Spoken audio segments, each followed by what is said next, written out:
അർച്ചന ഇപ്പം വിളിച്ചിരുന്നു. നിന്റെ സുഖവിവരം അന്വേഷിക്കാൻ. എല്ലാം ഞാൻ ഡീറ്റെയിൽ ആയിട്ട് പറഞ്ഞു കൊടുത്തിട്ടുണ്ട്. നിന്നെ തുടരുതെന്ന് അവൾ പറഞ്ഞത്. കേൾക്കണോ അവളെന്താ പറഞ്ഞെന്ന്?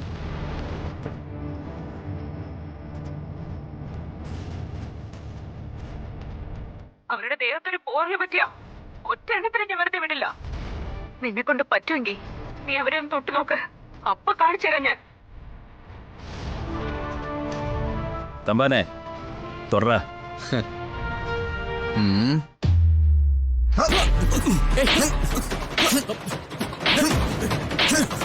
അനുപേട്ടനൊന്നും ചെയ്യരുത് പ്ലീസ്. അത് മനഃപൂർവ്വം സംഭവിച്ചല്ല, വെറും ഒരു ആക്സിഡന്റ് ആണ്. ആക്സിഡന്റോ? മിണ്ടിയെ കൊന്നുകളയുന്നായേ.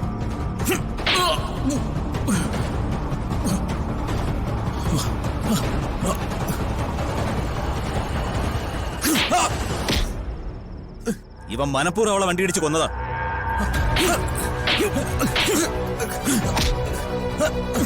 പറടാ, എന്റെ അനിയത്തെ കൊല്ലാൻ ആരാ നിനക്ക് കൊട്ടേഷൻ തന്നത്?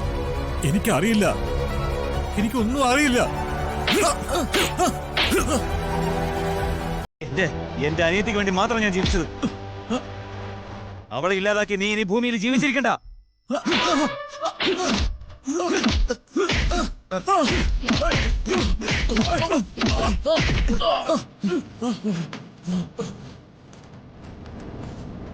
ഇവിടെ നിന്നെ ഒന്ന് രക്ഷിക്കാൻ ഒരാളും വരില്ല.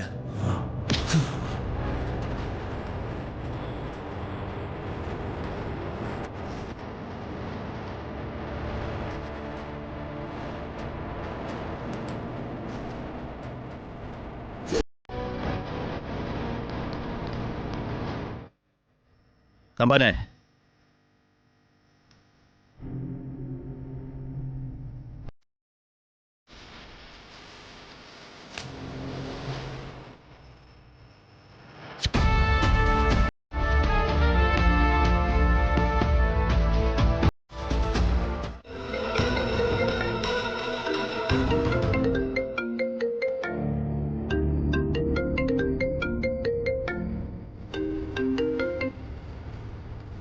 ഹലോ, എന്താ മൂർത്തി? ഞാനൊരു ഇൻഫർമേഷൻ പറയാൻ വിളിച്ചതാ. എന്താ കാര്യം? ധനുഷിനെയും കൂടി മധുവിന്റെ ആൾക്കാർ തട്ടിക്കൊണ്ടു പോയിട്ടുണ്ട്. ആണോ? ഇത് ആരാ കണ്ടത്? എന്റെ ഒരു സുഹൃത്താ കണ്ടത്. അവനെ എന്നോട് വിളിച്ച് കാര്യം പറഞ്ഞത്. എങ്ങോട്ടാ കൊണ്ടുപോയെന്ന് ഇൻഫർമേഷൻ കിട്ടിയിട്ടുണ്ടോ? ഇല്ല, അതിനെ കുറിച്ച് അറിയില്ല. എന്തായാലും നന്നായിട്ട് പഞ്ഞിക്കിട്ടാ കൊണ്ടുപോയിരിക്കുന്നത്. നല്ല തല്ല് കിട്ടിയിട്ടുണ്ട്. ഇത് കറക്റ്റ് ആണല്ലോ അല്ലേ? കേട്ടതെല്ലാം ശരിയാ. വേറെന്തെങ്കിലും ഇൻഫർമേഷൻ കിട്ടിയാൽ അപ്ഡേറ്റ് ചെയ്യണം. തീർച്ചയായും.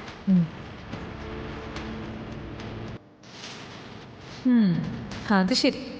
അപ്പൊ ഇതായിരുന്നു കളി. വഴിയുണ്ടാക്കാം. എന്നിട്ട് ധനുഷ് ഇപ്പൊ എവിടെയുണ്ട്? ഇവിടെ നടന്ന കാര്യങ്ങൾ വലുത് അവൻ അറിഞ്ഞോ? ധനുഷ് അങ്ങനെ ചെയ്യുമെന്ന് എനിക്ക് തോന്നുന്നില്ല. കാര്യങ്ങളൊക്കെ ഞാൻ ധനുഷിനെ പറഞ്ഞ് മനസ്സിലാക്കിയതാ. നീ ഇത്രയ്ക്ക് മണ്ടിയായി പോയ? നിനക്ക് എന്തറിയാം? ജഡ്ജിയുടെ വീട്ടിൽ നിന്ന് ജാമ്യം കിട്ടിയത് മുതൽ ധനുഷ് അവരോടൊപ്പം ഉണ്ടായിരുന്നു. അർച്ചനയും സച്ചിയും പറഞ്ഞിട്ടാ ധനുഷ് ഇതെല്ലാം ചെയ്തത്.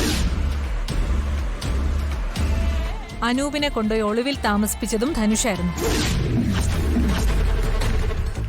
അതുകൊണ്ട് ഇപ്പൊ അവന്റെ ജീവനും കൂടെ അപകടത്തിലായി. എന്താ പറഞ്ഞേ? ധനുഷിന് എന്താ പറ്റിയേ?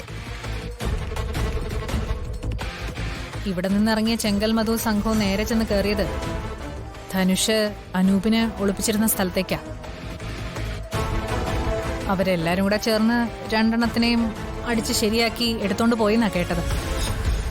അയ്യോ, എന്റെ ധനുഷ്.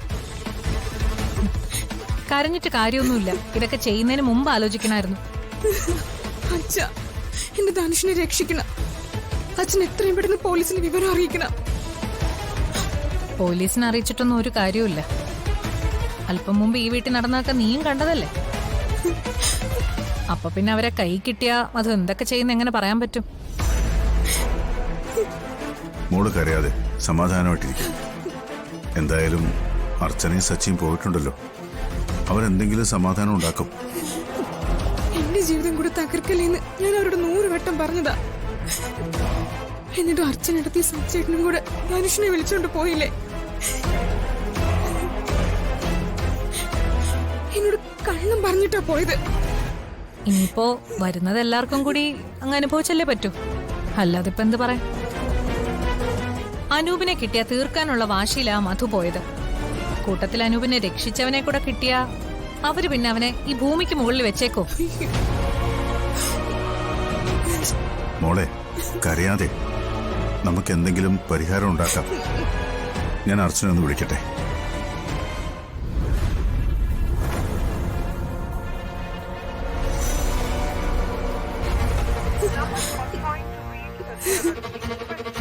താങ്കൾ വിളിക്കുവാൻ ശ്രമിക്കുന്നത്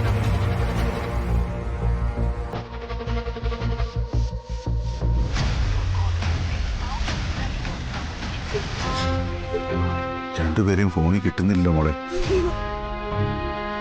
എന്തൊക്കെ സംഭവിച്ചു കാണുന്ന ആർക്കറിയാം. ധനുഷിനൊന്നും പറ്റാതിരിക്കാൻ നീ ദൈവത്തോട് പ്രാർത്ഥിക്കും.